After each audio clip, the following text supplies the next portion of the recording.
Assalamualaikum warahmatullahi wabarakatuh. Kami dari kelompok 4, kelas akuntansi 18B, Fakultas Ekonomi dan Bisnis, Universitas Buana Perjuangan Karawang. Kami akan mempresentasikan hasil diskusi kelompok kami yang berjudul Akuntansi Manajemen Balance Scorecard untuk memenuhi tugas mata kuliah akuntansi manajemen. Pertama-tama saya akan memperkenalkan anggota kelompok 4. Yang pertama saya sendiri, Rika Pertiwi. Yang kedua, Alvina Miranata.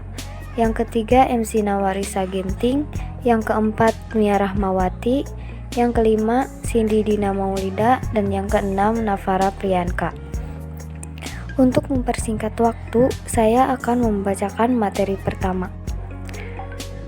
Definisi Balance Scorecard. Balance Scorecard adalah metode pengukuran hasil kerja yang digunakan perusahaan atau biasa disebut dengan strategi manajemen.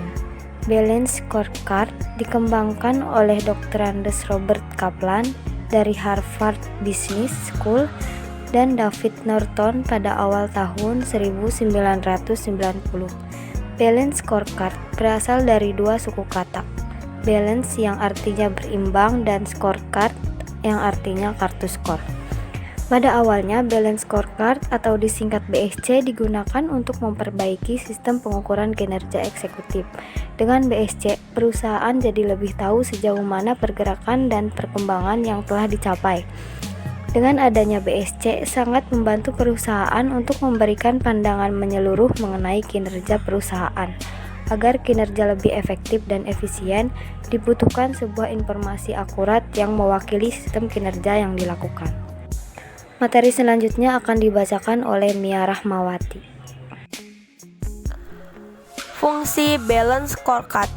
Balance Scorecard memiliki fungsi sebagai berikut. 1. Sebagai alat ukur perusahaan apakah visi dan misi yang telah dianut telah tercapai. 2. Sebagai alat ukur keunggulan kompetitif yang diikuti perusahaan Anda. 3. Sebagai panduan strategi untuk menjalankan bisnis Anda. 4. Alat analisis efektivitas strategi yang telah digunakan. 5. Memberikan gambaran kepada perusahaan terkait SWOT yang dimiliki. 6. Sebagai alat key performance indikator perusahaan. Perspektif Balance Scorecard. 1. Perspektif keuangan. 2. Perspektif pelanggan. 3. Perspektif proses bisnis internal. Ada 3 prinsip dasar dalam perspektif proses bisnis internal.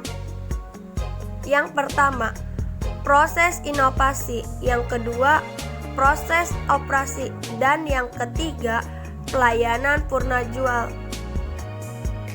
Dan kemudian yang keempat, perspektif pelajaran dan pertumbuhan. Dan untuk slide selanjutnya yaitu jurnal software akuntansi yang siap tingkatkan performa bisnis. Penting bagi bisnis saat ini untuk mengandalkan teknologi seperti software akuntansi.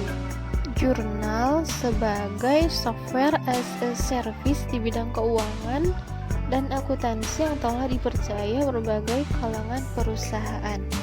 Untuk slide selanjutnya, strategi alignment. Untuk definisi pertama yaitu merupakan suatu kerangka kerja konseptual yang membantu kita untuk memahami diri sendiri dan lingkungan kita. Untuk definisi yang kedua, alignment adalah penyesuaian dari objek dalam kaitannya dengan objek lain, sehingga pengaturan tersebut dapat mengarah pada pengoptimalan posisi atau hubungan antara benda atau bagian. Dan untuk definisi yang ketiga yaitu menyelaraskan organisasi dengan lingkungan eksternal. Dalam penyelarasan ini memerlukan pemikiran dan mengambil tindakan proaktif. Baru menyelaraskan kinerja karyawan ke arah strategis. Nah, dalam penyelarasan ini memerlukan kepemimpinan dan pengawasan, menyelaraskan fungsi yang berbeda dengan sumber daya di seluruh organisasi. Dalam penyelarasan ini membutuhkan penanganan dan diplomatik kepribadian. Keterampilan dalam manajemen strategi. Mengambil perspektif gambaran besar pada masalah, keputusan, situasi, dan peristiwa. Mengidentifikasi para pemangku kepentingan kunci dalam organisasi dan dalam pasar atau industri dengan siapa yang Anda perlu untuk berinteraksi. Memastikan agenda politik dan menyesuaikan keputusan Anda dan tindakan yang sesuai. Mengintegrasikan dan mengasimilasi informasi. Memahami keterkaitan antara isu-isu. Mengakui hubungan kausal, melihat informasi dari sudut pandang yang berbeda. Untuk menafsirkan dan untuk membuat rekomendasi yang berbeda. Mengidentifikasi elemen umum atau kecenderungan dalam situasi tindakan. Memastikan keselarasan strategis antara lingkungan makro dan organisasi. Menghargai tekanan bahwa setiap pengalaman kelompok fungsional dalam organisasi dan bekerja untuk mengurangi mereka membuat keputusan dengan membuat variabel yang relevan. Membuat keputusan yang sejalan dengan kebutuhan organisasi. Konsep dari Alignment Widodo 2009 yaitu: yang pertama, efektivitas kinerja akan lebih meningkat dengan dilibatkannya ilmu teknologi ke dalam proses. Hal ini karena teknologi dapat meringankan pekerjaan yang dilakukan secara manual. Yang kedua, efisiensi menjadi faktor penting dalam pengelolaan sehingga dapat memangkas banyak sekali pengeluaran yang seharusnya dilakukan secara manual seperti di atas. Yang ketiga, kita harus mempunyai kesempatan dengan adanya pihak yang dapat saling melakukan kerjasama dalam membangun sebuah pendidikan, sehingga dalam melakukan proses pendidikan tidak terhalang oleh waktu dan tempat. Kita dapat mengandalkan ilmu teknologi yang berkembang pada saat ini. Selanjutnya, proses strategic alignment Widodo 2009. Untuk membuat alignment dapat berhasil, ada beberapa hal yang perlu dipertimbangkan. Yang pertama, mengetahui tujuan sebuah organisasi. Yang kedua, mengerti logika ilmu teknologi. Yang ketiga, menganalisa prioritas yang ingin dicapai. Dan yang terakhir, spesifikasi pekerjaan, memilih dan mengevaluasi kriteria sukses menerapkan alignment.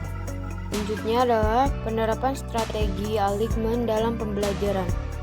Kemampuan berpikir sistem artinya memahami bahwa suatu kesatuan yang utuh didukung oleh komponen-komponen atau bagian-bagian yang satu sama lain saling ketergantungan.